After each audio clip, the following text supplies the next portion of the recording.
सुप्रभात। मैं आपकी हिंदी की अध्यापिका वैशाली मिस बोल रही हूँ।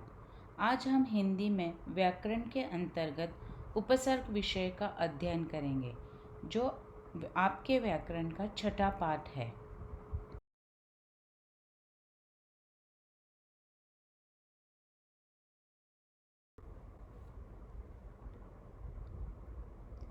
इस पाठ में आज हम उपसर्ग का अर्थ जानकर उपसर्ग के प्रकार पर चर्चा करेंगे।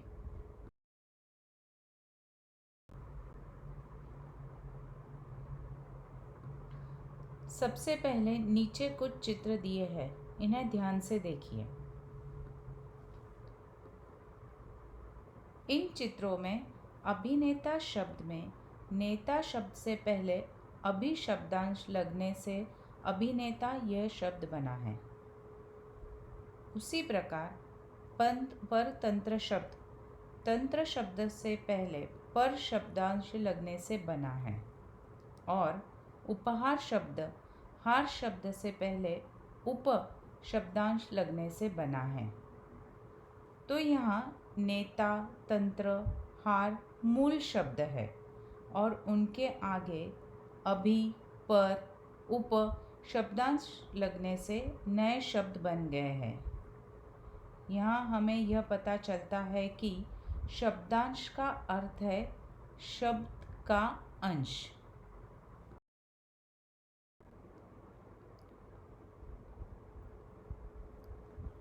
तो अब हम देखते हैं कि उपसर्ग है क्या। उपसर्ग शब्दांश होते हैं। यह पूर्ण शब्द नहीं होते। शब्द के केवल अंश अर्थात पार्ट होते हैं, जो किसी शब्द से पहले लगकर उस शब्द के अर्थ को बदल देते हैं। तो इन तीनों पॉइंट्स को देखते हुए उपसर्ग की परिभाषा क्या बन जाएगी, ये अब हम देखते हैं।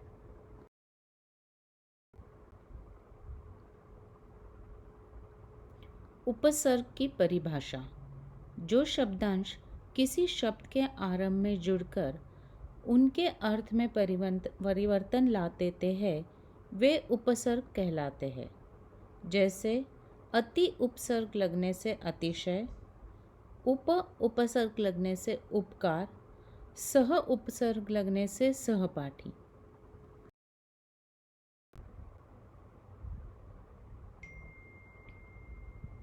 तो सवाल यह है कि क्या यह शब्दांश एक ही तरह के होते हैं कि इनमें कोई वेरिएशन है, अर्थात क्या यह अलग अलग है। तो यह जानने के लिए हम उपसर्ग के प्रकार देखते हैं।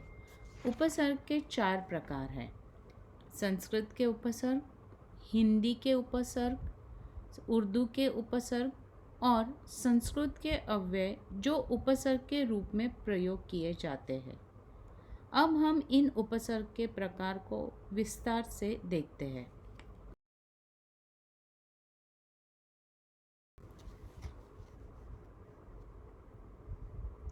अब हम पहले प्रकार पर चर्चा करते हैं, जो है संस्कृत के उपसर्ग। संस्कृत के उपसर्ग के प्रयोग से शब्द कैसे बनते हैं, इसके उदाहरण देखिए।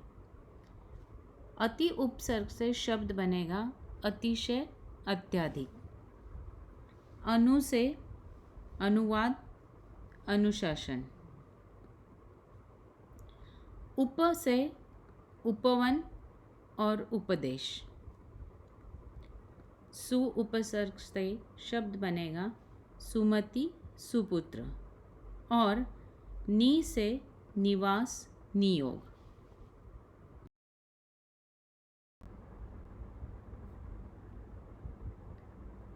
दूसरा प्रकार है हिंदी के उपसर्ग। अब हम कुछ हिंदी के उपसर्ग देखते हैं, जैसे अ से अटल, अचल। चौ उपसर्ग से शब्द बनेंगे चौदस, चौराहा। कु से कुमति, कुकर्म। उन उपसर्ग से 59, 29।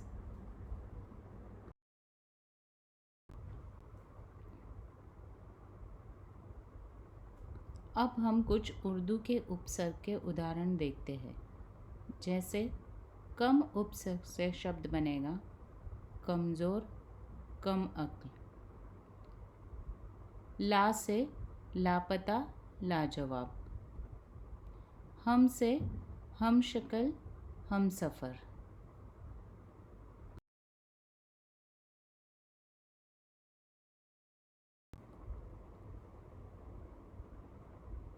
अंत में कुछ संस्कृत के अव्यय जो उपसर्ग के रूप में प्रयोग किए जाते हैं, जैसे स से सफल, सपरिवार। सम से समभाग, समकालीन। सह से सहचर, सहपाठी।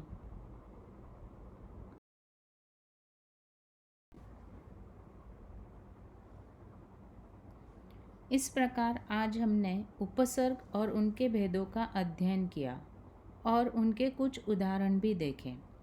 आपको उपसर्ग के प्रकार पर प्रश्न नहीं पूछे जाते हैं, केवल उपसर्ग से नए शब्द बनाने या दिए गए शब्द से मूल शब्द और उपसर्ग अलग अलग करने के लिए कहा जाता है।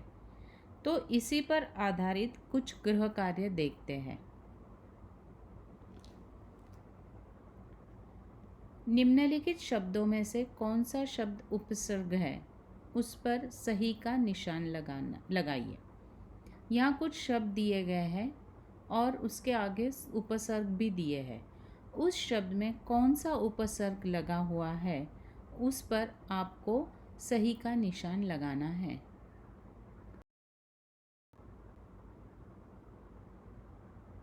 गृह कार्य का दूसरा प्रश्न है, निम्नलिखित शब्दों में से उपसर्ग तथा मूल शब्द छांटकर अलग अलग लिखिए।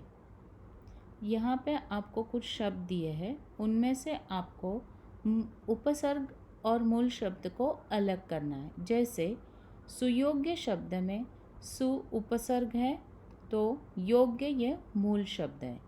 इसी प्रकार नीचे दिए गए हैं अन्य शब्दों में से आपको उपसर्ग और मूल शब्द अलग अलग करके लिखना है।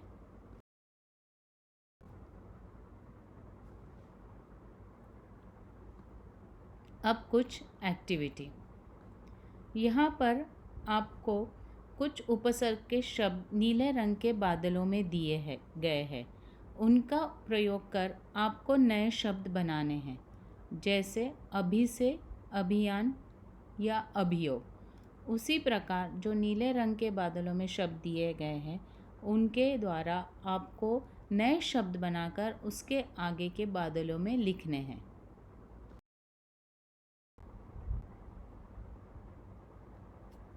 तो इस प्रकार आज हमने उपसर्ग और उसके भेदों का अध्ययन किया। इस पाठ से संबंधित कोई भी शंका हो तो उसका समाधान स्कूल शुरू होने पर हम करेंगे। अगले पाठ तक के लिए मैं वैशाली मिस आप सबसे विदा लेती हूँ। धन्यवाद।